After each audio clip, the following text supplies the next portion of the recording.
বাংলাদেশের সবচেয়ে বড় খাসি, এটা কিনে আপনার অনুভূতি কিরকম বলেন? ছাগলকাণ্ডে আলোচিত রাজস্ব বোর্ডের সদস্য মতিউর রহমান ও তার স্ত্রী সন্তানদের 1900% জমি ও 4টি ফ্ল্যাট ক্রোকের আদেশ দিয়েছে আদালত।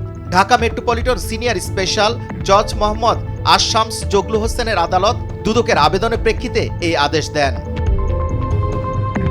ক্রোক হওয়া সম্পত্তির মধ্যে বরিশালের মুলাদিয়া উপজেলায় মতিউর রহমানের নামে 114% জমি, নরসিংদী রায়পুর উপজেলার মরজাল ইউনিয়নের মরজাল মৌজায় মতিউর রহমানের প্রথম স্ত্রী লায়লা কানিজের নামে 522.52% জমি, তাদের ছেলে আহমেদ তৌফিক অর্ণবের নামে 275.875% জমি আর মেয়ে ফারহানা রহমান ইস্পিতার নামে 106.56% জমি।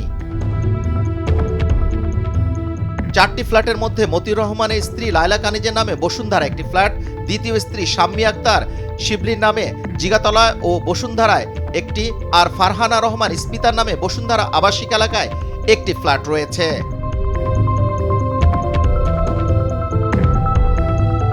দুদকের অনুসন্ধান টিমের প্রধান আনোয়ার হোসেন আবেদনে উল্লেখ করেন, নথি পর্যালোচনা করে দেখা যায় যে অভিযুক্ত সংশ্লিষ্ট ব্যক্তি মতিউর রহমান দুর্নীতির মাধ্যমে দেশে বিদেশে অবৈধ সম্পদ অর্জন সহ হুন্ডি ও আন্ডারভয়েজিং ও ইনভয়েজিং এর মাধ্যমে অর্থ পাচার করে শত শত কোটি টাকা ব্যয়বহির্ভূত সম্পদ অর্জনের অভিযোগ রয়েছে। অনুসন্ধান সূত্রে জানা যায়, অভিযুক্ত সংশ্লিষ্ট মতিউর রহমান ও তার পরিবারের সদস্যরা তাদের মালিকানাধীন স্থাবর অস্থাবর সম্পত্তি হস্তান্তরের চেষ্টা করছেন, যা করতে পারলে এই অনুসন্ধানের ধারাবাহিকতায় মামলা রুজু, আদালতে চার্জশিট, আদালত কর্তৃক বিচার শেষে সাজার অংশ হিসাবে অপরাধলব্ধ আয় হতে অর্জিত সম্পদ সরকার অনুকূলে বাজেয়াপ্তকরণ সহ সব ধরনের উদ্দেশ্য ব্যাহত হবে।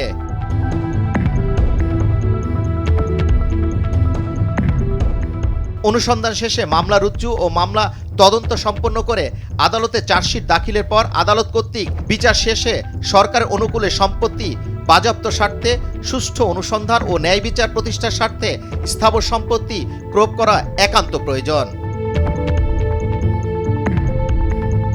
এনবিআর এর সদস্য ও কাস্টমস এক্সাইজ ও ভ্যাট অ্যাপিলেট ট্রাইব্যুনালের সাবেক প্রেসিডেন্ট মতিউর রহমানের বিরুদ্ধে গত 2 যুগে 4 বার দুর্নীতির অভিযোগ ওঠে। এইসব অভিযোগে পৃথক পৃথক অনুসন্ধান করে দুদক। প্রতিবারই অনুসন্ধান থেকে অব্যাহতি পান তিনি। বর্তমানে তাকে অভ্যন্তরীণ সম্পদ বিভাগে বদলি করা হয়েছে।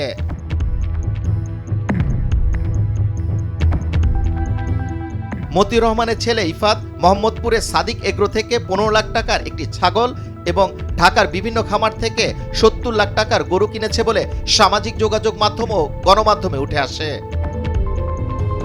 এরপর থেকে ছেলের দামি ব্র্যান্ডের ঘড়ি, গাড়ি, আলিশান জীবনযাপন, মতিউর রহমানের ও তার পরিবারের সদস্যদের নামে রিসোর্ট, শুটিং স্পট, বাংলো, জমিসহ নামে বেনামে সম্পত্তি নিয়ে আলোচনা শুরু হয়।